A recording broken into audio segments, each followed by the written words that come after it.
శుక్లాంబరధరం విష్ణుం శశివర్ణం చతుర్భుజం ప్రసన్నవదనం ధ్యాయేత్ సర్వవిఘ్నోపశాంతయే. ఓం గం గణపతయే నమః. ఓం శ్రీ మహాసరస్వత్యై నమః. ఓం శ్రీ గురుభ్యో నమః.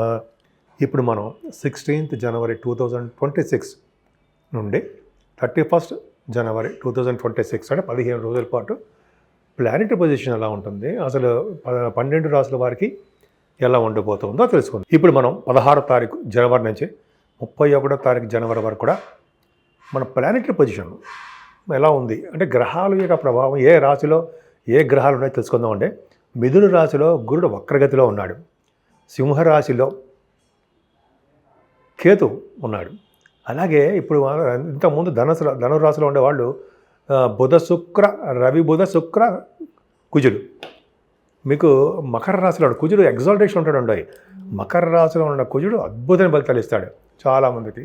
అంతేకాకుండా కుంభరాశిలో వాయుతత్వ రాశిలో రాహు, జలతత్వ రాశిలో మీనంలో శనీశ్వరుడు ఉన్నాడు. సో ఈ విధంగా మనం ప్లానెటరీ పొజిషన్ ఉన్నాయండి.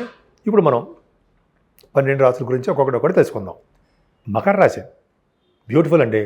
మకర రాశి వారికి చతుర్థాధిపతి లాభాధిపతి ఉండే కుజుడు మీ రాశిలో ఉండే ఎగ్జాల్టేషన్లో ఉన్నాడు. అంతేకాకుండా బుధ శుక్రుడు మీ రాశిలో ఉన్నారు. రవి బుధులు అంటే ఈ కాంబినేషన్ అంటే 4 గ్రహాల యొక్క కలయిక మీ రాశిలో ఉన్న అత్యంత అదృష్టము. ఏ పని తలపెట్టినా ఆ పనిలో విజయం సాధించడం ఖాయం.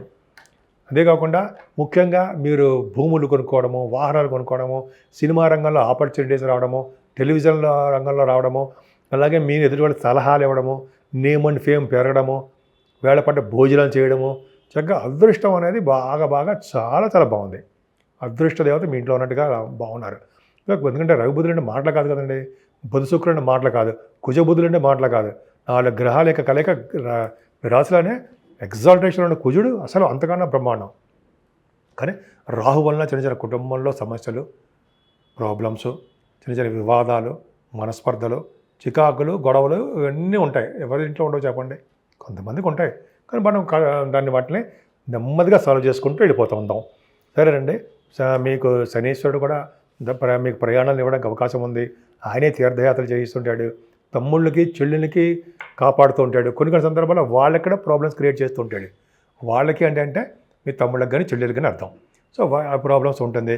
ప్రతి పనులు కూడా ఆటంకాలు ఎదురవుతుంటాయి. మీరు ప్రయాణం చేద్దామని కూడా ఆటంకాలు ఉంటాయి.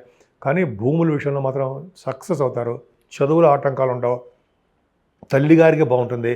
అంతేకాకుండా బహుశా భూములు కానీ, గృహాలు కానీ, వాహనాలు కానీ ఇది కొనుక్కోవడానికి అవకాశాలు మాత్రం బాగా ఉన్నాయండి. మీకు సక్సెస్ రేంజ్ ఎక్కువ ఉంది. సంతాన విషయంలోన ఏమాత్రం ఇబ్బంది పడరు. అంతేకాకుండా మీకు కోర్టు వలన లా రిలేటెడ్ సంబంధించిన విషయాల్లో మీకు ఫేవరబుల్గా రావడానికి అవకాశాలు మాత్రం ఉన్నాయండి. భయపడాల్సిన అవసరం లేదు. భగవంతుడు ఉన్నాడు, ఆయన కాపాడుతాడు మనల్ని. అనాలంటే మన అందరినీ అర్థం. ఇంకా చెప్పాలంటే సేవకా జనాన్ని ఇవ్వడము, సంపూర్ణ ఆరోగ్యవంతులు చేయడము, మేనమామలు బండెడ్ చేయడం, బాగుండేది చేయడము, సకాలంలో మ్యారేజెస్, వివాహాలు, వేడుకలు మీలో జరుగుతాయి. షార్ట్లీ అవకాశాలు ఉన్నాయి. మంచి సంబంధాలు కుదరడం బాగుంటుంది. కాకపోతే ఏంటంటే మీరు ఎందుకనో మీ గురించి మీరు పట్టించుకోరండి. మీరు అనారోగ్య సమస్యలు ఎదురవుతూ ఉంటాయి. డాక్టర్ని కన్సల్ట్ చేయవలసి వస్తుంటుంది. ఏదో చికాకులు, మనస్పర్ధలు, ఏదో మన మనసులో కొద్దిగా ఆటంకాలు, సాటిస్ఫాక్షన్ లేకుండా ఉండాలో జరుగుతుంటాయి. అందుకని మీకు గణపతి ఆరాధన చేయండి. పౌర్ణమి వచ్చిన తర్వాత చవితి సంకటహార చతుర్థి అంటాం కదా, ఆ రోజు కనుక మీరు స్వామిని గరికితోటి పువ్వులతోటి పూజించండి. డెఫినెట్గా సక్సెస్ అవుతారు. అంటే సక్సెస్ అవ్వడం అంటే అనారోగ్య సమస్య నుంచి బయటపడిపోతారు.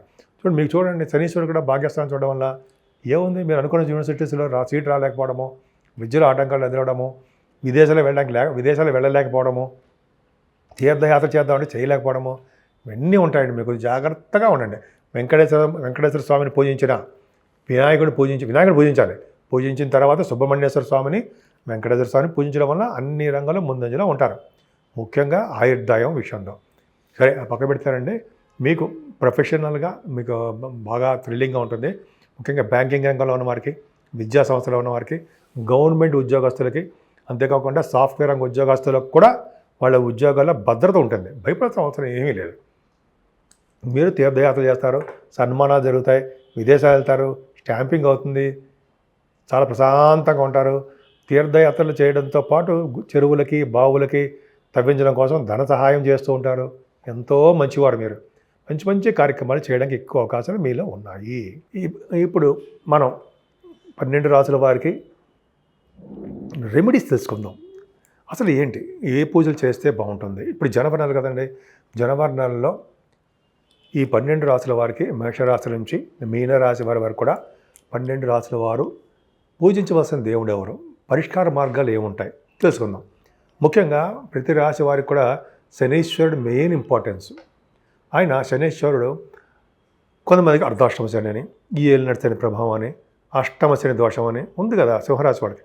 ఇట్లాగా వాళ్ళు ఏమి చేసుకుంటే శనీశ్వరుడు వల్ల దోషాలు తగ్గుతాయి అంటే, ముఖ్యంగా ఈ 7 శనివారాల పాటు మీరు శనీశ్వరుడికి తైలాభిషేకము, స్వామివారికి పూజలు చేసుకోవడం వలన, అలాగే సింధూరం, ఆంజనేయ స్వామి వారికి సింధూరం రాయించడం వలన, ఆంజనేయ స్వామి వారి చుట్టూ 11 ప్రదక్షిణాలు కానీ 41 ప్రదక్షిణాలు కానీ చేస్తే అద్భుతమైన ఫలితాలు ఉంటాయి. అలాగే హనుమాన్ చాలీసా 40 రోజుల పాటు, రోజు ఒకసారైనా చాలు, 40 రోజుల పాటు చదివితే మీరు అనుకున్న కోరికలు నెరవేరుతాయి. అంతే కదండి. వెంకటేశ్వర స్వామి దగ్గర అంటే ధ్వజస్తంభం గుళ్ళో అఖండ దీపారాధన పెద్ద పెద్దమైన కాదు. మనం అరిచేయి అంత బూలు మూకుడు ఉంటుంది కదా, చిన్న మూకుడు, బూలుముడు కాదు, మట్టి మూకుడు, దాంట్లో అఖండ ఒత్తి వేసి స్వామివారి దగ్గర దీపారాధన చేయడం వల్ల ఖచ్చితంగా శనీశ్వరుడు వల్ల వచ్చే దోషాలు పరిహారం అవుతాయి. అన్నిటికన్నా ముఖ్యం శివారాధన, శివుడికి అభిషేకాలు, నందీశ్వర స్వామి పూజలు ఇలా చేసుకోవడం వల్ల కూడానండి చాలా కష్టాల నుంచి మనం బయట ఎక్కుతూ ఉండాలో సందేహం లేదు. అలా అంతేకాకుండా రాహుకేతువులు, అలాగే నవగ్రహాల్లో రాహుకేతువులు కూడా మనం పూజలు చేస్తూ ఉంటాం. కేతువు మనకి అనుకూల ఫలితాలు ఇవ్వాలంటే ఖచ్చితంగా వినాయకుని పూజించాలి. అంతేకాకుండా సుబ్రహ్మణ్యేశ్వర స్వామి ఆరాధన, ఈ ఇద్దరు చాలా పవర్ఫుల్ అంటే కేతు గ్రహం యొక్క ప్రభావం మనకు తగ్గుతుంది. అంతేకాకుండా రాహు, అమ్మవారిని పూజించడం వల్ల దుర్గా అమ్మవారిని కుంకుమ పూజ కానీ, లేకపోతే మీకు తెలుసు కదా హోమాలు, చండీ హోమం చేయించుకోవడం వల్ల, కామాఖ్య అమ్మవారి దేవాలయాలు సందర్శించడం కానీ, అమ్మవారిని పూజించడం వల్ల కానీ చేస్తే తప్పకుండా కూడా ఈ రాహుకేతువులే కాదండి, నవగ్రహాల యొక్క ప్రభావం మీ మీద కూడా తగ్గడానికి అవకాశాలు ఎక్కువ ఉంటాయి. అది కూడా మీ లగ్నాల మీద ఆధారపడి ఉంటుంది. ఇప్పుడు మనంతా గోచార ప్రకారం చెప్పుకుంటాం. గోచారం అనేది ఏ ఒక్కరిని ఉద్దేశించి చెప్తుంది మాత్రం కాదు, అందరికీ వర్తిస్తుంది. కాకపోతే అంటే వీటిలో మంచి విషయాలు మీరు గ్రహించాలి. అందుకని భయభ్రాంతులు చేయవలసిన అవసరం నాకు లేదు. ఎందుకంటే ఏ గ్రహం కూడా మనల్ని భయపెట్టడం ఉండదు. దానికి సంబంధించిన పరిష్కార మార్గాలు కూడా చేస్తాం కదా. కాబట్టి ఎవరు మనం చంపేయరు, భయపడవలసిన అవసరం లేదని భయపెట్టను కూడా. ఎందుకంటే జాతకాలు ఎలా ఉంటాయో అంటే రాసుల యొక్క ప్రభావం, రాసులో ఉన్న గ్రహాల ప్రభావం ఎలా ఉంటుందో అలాగే సింపుల్గా చెప్పుకుందాం. నేను మీ వాడ్రేవ్ ఆదినారాయణరావు శర్మ. మీ డేట్ ఆఫ్ బర్త్, మీకు ఒక జాతకాలు చెప్పించుకోదలుచుకుంటే మీ డేట్ ఆఫ్ బర్త్ డీటెయిల్స్ ఉండాలండి. డేట్ ఆఫ్ బర్త్ మీకు తెలిసిందే కదా, time of birth, place of birth ఇవన్నీ ఉండాలి. ఉంటే మీ జాతకంలో సపోజ్ ఉద్యోగం ఎప్పుడు రావాలి, పెళ్ళిళ్ళు ఎప్పుడు అవుతాయి, లేదా ఫారిన్ కంట్రీస్ ఉందా లేదా, రాజకీయాల రంగంలో ఉంటామా, అనేక రకాలుగా మనకి ఈ జాతకాల్లో కూడా తెలిసిపోతాయి. కానీ అనాలిసిస్ చేసి చేయొచ్చండి, చెప్పచ్చు. నేను కూడా చాలామంది చెప్తున్నాను. నేను CMA ప్లస్ ఆస్ట్రాలజీలో కూడా చాలా 35 years నుంచి ఉన్నాను. బట్ ఫైనాన్స్లోనే ఎక్కువ ఉన్నాను నేను. సరే, అది పక్క పెడదామండి, ఎప్పుడు ప్రతిసారి చెప్పేదే. సో మీకు మీ జాతకాలు తెలుసుకోవాలనుకుంటే తప్పకుండా ఈ ఫోన్ నెంబర్ ఉంది, 7075389589, 7075389589. మీకు కాల్ చేస్తే నేను తప్పకుండా మీకు రెస్పాండ్ అవుతాను. తప్పకుండా మీకు జాతకాలు చెప్తాను. అంతే కదండి. వాస్తు సంబంధించిన విషయాలు కూడా మీకు ఏమైనా డౌట్లు ఉన్నా, తెలుసుకోవాలనిపించినా మీరు నాకు ఫోన్లో కాంటాక్ట్ చేయొచ్చు. US నుంచి అంటే ఫారిన్ కంట్రీస్ గురించి కూడా కొంతమంది ఇలా ఫోన్స్ చేస్తూ ఉంటారు. సో వాళ్ళకి నేను జనరల్గా ఇలా చెప్పేస్తూ ఉంటాను నేను జాతకాలు ఫోన్లో కూడా. సో ఈ విధంగా మీకు కూడా తెలుసుకోవాలంటే తప్పకుండా చెప్పండి, చేద్దాము. అంతేకాకుండా మన ఆది ఆస్ట్రాలజీ తరపు నుంచి అంటే నేనన్నమాట, ఆది అంటే నేను ఆస్ట్రాలజీ తరపు నుంచి కూడా ముహూర్తాలు, పెళ్లి ముహూర్తాలు, గృహప్రవేశ ముహూర్తాలు, ఇంకా రాబోయే కాలంలో ఒడుగు ముహూర్తాలు, ఇవన్నీ కూడా ఉంటాయి కదండి. అంటే మంచి మంచి ముహూర్తాలు చేయించడము. అలాగే మన దగ్గర కూడా చిన్న చిన్న హోమాలు, పూజలు, అవి కూడా నేను కాదు, వేదశాస్త్ర పండితులు ఉన్నారు, వాళ్ళు మన దగ్గర చేస్తుంటారు. హైదరాబాద్లో మంచి ఫేమస్ ఉంటారు, మా దగ్గర ఉంటారు. మేము అందరం కలిసి చేస్తూ ఉంటాం. సో మీకు చేయించుకోవాలన్నా కూడా తప్పకుండా మనం కన్సల్ట్ చేయొచ్చు. తప్పకుండా మనం చేద్దాం.